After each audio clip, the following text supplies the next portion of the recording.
দর্শক, কাকরাইল মোড়ে আছেন আমাদের সহকর্মী নাহিদ প্রিন্স, সরাসরি যাচ্ছে তার কাছে। নাহিদ, ইশরাক সমর্থকদের অবস্থান এখন কোথায়?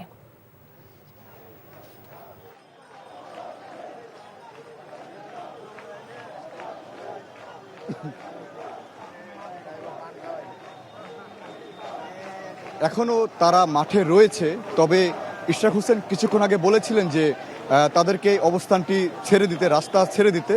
কিছুক্ষণ পরই হয়তো এই সড়কটি তারা ছেড়ে দিবেন। ইশরাক হোসেন এখনও কাকরাইল মোড়ে রয়েছেন। তার সমর্থকরা স্লোগান দিচ্ছে যে ইশরাক হোসেনকে কখন শপথ পড়ানো হবে, কখন সেই আসনে বসানো হবে, সেই বিষয়ে তারা বলছিলেন এবং সেই স্লোগান কিন্তু এখনও চলছে পুরো সড়ক জুড়ে।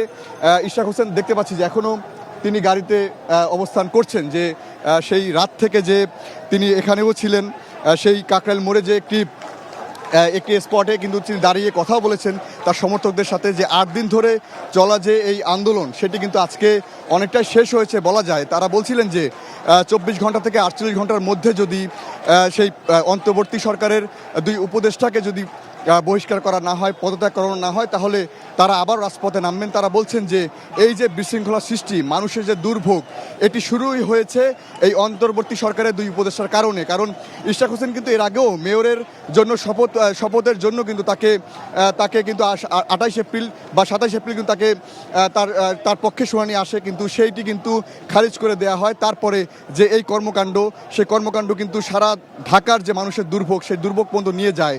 যে আমরা যদি আপনাকে বলি যে সেই নগর ভবন থেকে শুরু করে যে কাকরাইল মোড় রয়েছে, সেই কাকরাইল মোড় জুড়ে কিন্তু মানুষের অবস্থান ছিল।